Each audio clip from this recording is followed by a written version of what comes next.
So are you living the life you always dreamed of, or is fear and doubt getting in the way? Whether you have grand plans or want to achieve a simple goal, you need the tag team of confidence and courage to make those dreams happen. Here with 5 ways to boost your self-confidence is performance coach Cloris Kylie. Welcome back to the show, Cloris. Nice to have you here. Thank you so much, Teresa. Before we get started, how did you get your start in this? Well, I think confidence is a matter of inner desire. So you want to have that push to get you to where you want to be.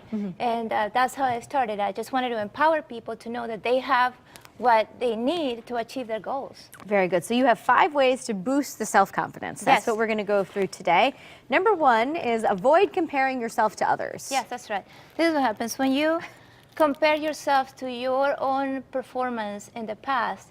You feel good, right? So you're here today. This is where you were a year ago. So you feel great. So your confidence goes up. Through the roof. Yes. But if you compare yourself to other people, and you're like, okay, I'm not as good as they are, or how come I don't have what they have, then I just don't have any confidence. So it's important that you compare yourself to where you were in the past, feel good about where you are, and give yourself a pat in the back. There you go. And number 2 is to educate yourself.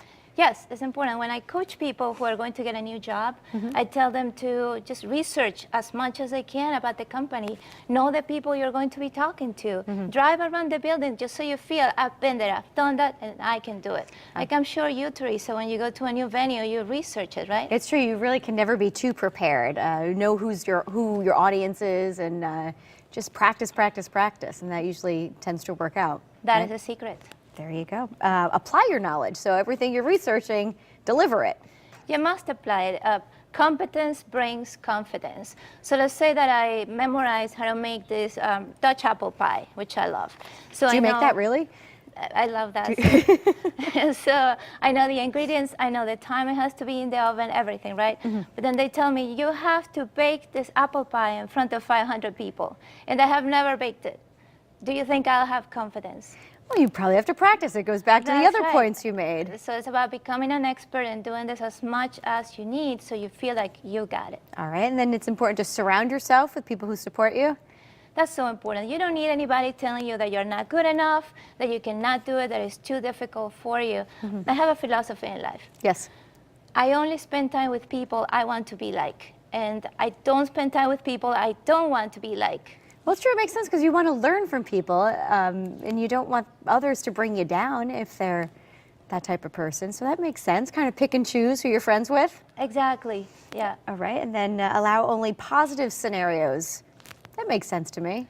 It does. What happens is we tend to just think of what could go wrong and worry, and that doesn't lead us to success or to feel confident. So it's important that you're not unrealistic and don't prevent any possible challenges.